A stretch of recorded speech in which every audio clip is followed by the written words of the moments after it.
Құрметті аралдықтар, арал өңірінің тұрғындары, тұрандықтар, бүгін біз мінекей 2 қаңтар 2022 жыл.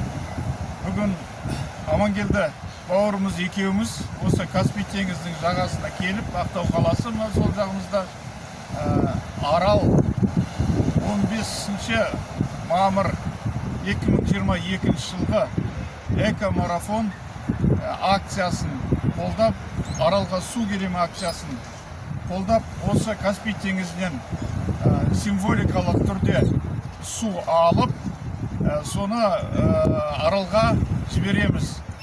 15 мамыр 2022 жылы Арал табанына құямыз деп тілек қылып отырмыз. Соны бүгін жазбамен реттейміз. Тұрандықтарға, халыққа сәлем. Менің атым Нұртуған Тұржанов. Ассалаумағалейкум, Тұран халқы, ағайын тума бауырлар, менің атым Амангелді Байболатов. Мен осы Ақтау қаласының тұрғынымын. 1988 жылы осы Ақтау медицина бітіріп келіп қалғанмын.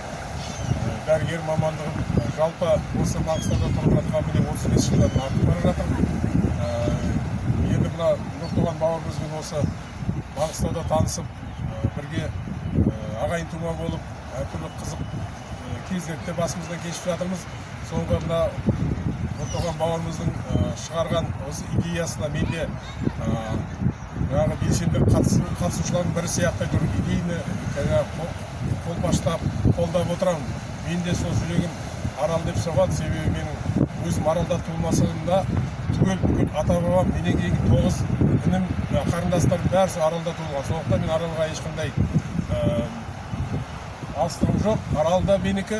Сондықтан мына Нұртуған бауырымызды бүкіл тұран халқы болып көтеріп жатқан Аралға су келеме марафонын мен де қолдаймын. Міне жаңағы айтылған Нұртуған айтқан символикалық су алу несін бастап мен де өзі атсалысқым келеді. Қара Каспийден Аралға су келсін деген шынайы тілекпен шын болыңыз.